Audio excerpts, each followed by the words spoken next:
Ladies and gentlemen, boys and girls, it's Diego with another K1 Visa Green Card video, and this video is about applying for your 2-year green card, your conditional green card. Okay, so let's get into it.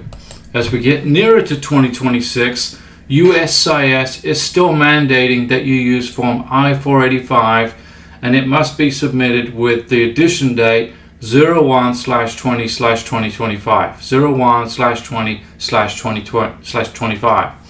Don't forget also to pay separate payments per form, such as if you are applying for the green card application with the work permit application, you got to pay separate forms. You got to pay separately using Form G1650.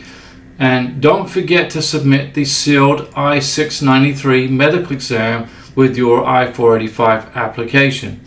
Other additions will be rejected, and increased fraud scrutiny could be extending the processing times. So if you are an applicant, submit a complete, correctly dated packet to avoid delays or obviously denials the first time in perfect applications.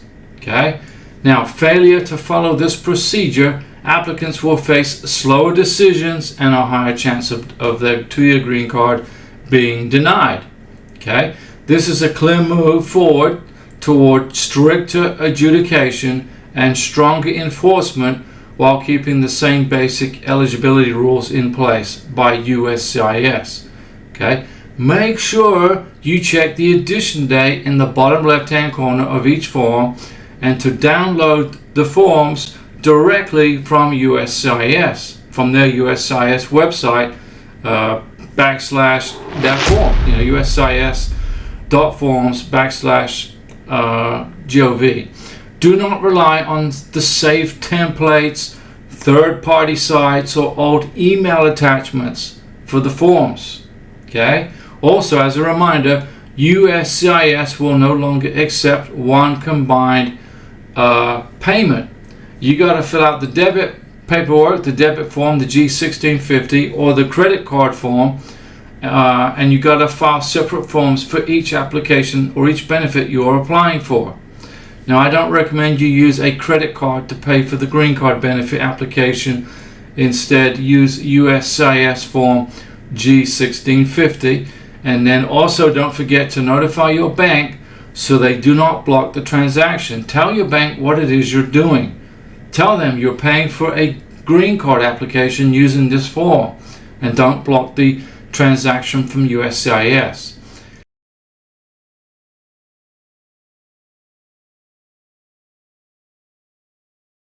Each form in a filing packet must have its own separate payment, even if you mail everything in a single envelope. Okay? I repeat, applicants will need several G1650 forms or separate credit card charge forms instead of a single large payment. Now let's talk about the medical exam when you arrive in the United States of America. Open wide. Say no. Now, how long have you had these pains, Mr. Barber? No, that's Babar. You got to have a I-693 filled out and signed by a civil surgeon. It is mandatory that you repeat the medical exam and include the USCIS form I-693 with your application. USCIS requires a sealed medical exam, and it has to be filed together with your I-485, the adjustment of status packet of information. If you fail to include the I-693 at the beginning of your application, this will lead to longer processing, most likely an outright denial if the applicant never submits it on time. Okay? USCIS is tying medical exam validity more tightly to case outcomes. So, if you had filed a green card in the past without the I-693, okay, it's going to be more than likely get denied. Officers may treat that medical exam as expired also for any later filing. So, it's going to force the applicant to pay again for a new exam. So basically what I'm saying is, make sure you get a brand new medical exam when you file for your green card. Okay? So, What are some of the key takeaways from this video? USCIS is requiring specific form additions dated 01/20/25 for core family filings, and that started back in May of 2025.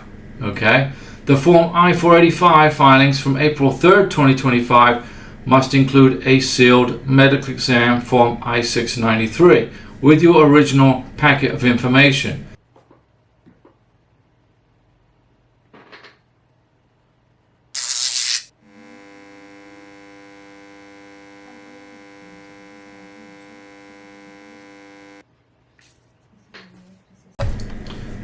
Each form now needs a separate payment.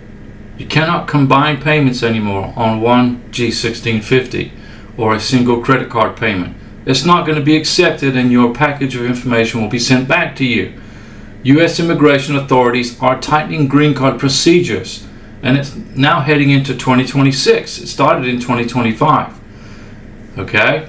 You got to make sure you use the correct edition of the form and include a separate payment for each benefit you're applying for, and include an I-693 medical exam.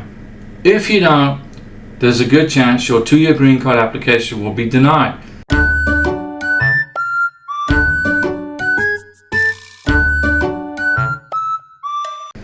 This is going to affect marriage-based green card applicants, so immigration is making it clear that they're moving towards a stricter review and a stronger enforcement while still keeping the same basic eligibility rules in place. Okay? So, this is a green card update, and it's here. This video was produced to help you not make any stupid mistakes when you file for your 2-year green card. Okay? And don't forget, ladies and gentlemen, boys and girls, I do a live stream Mondays, Wednesdays, and Saturdays at 6 p.m. Central Time, although sometimes I'll take a day off, night off. And my beautiful wife, Karina, is from Venezuela. She sometimes will sit in with me and listen to the live stream. This helps her with her English. And if you want to become a member of this channel, you can sign up and hit the join button. It's $9.99 a month. As a member of this channel, you will get my phone number and my email address, and you can call me anytime, text me anytime with your immigration questions, and I will help you personally get through this process. Now remember also, I'm not an immigration attorney. I don't give you legal advice here, and I don't work for USCIS, but I have 12 years experience, over 12 years experience processing green cards and K-1 visas and helping families get reunited without you having to pay for an immigration attorney. The process is very simple. It's not a hard thing to do to file a green card application, but you have to know what mistakes not to make so you don't end up getting denied over some stupid mistake that you can avoid. So if you hang out with Diego and my beautiful wife Karina on this live stream on this YouTube channel, you're going to learn how to do this for free and avoid the stupid mistakes that people are making. And now if you make a mistake on the paperwork, immigration's just going to basically deny your application, send it back to you, and then you're going to have to be spending another $800 just to try to fix that problem. It's not worth it. Submit a perfect application with no errors and you will be perfectly fine. Thanks for watching.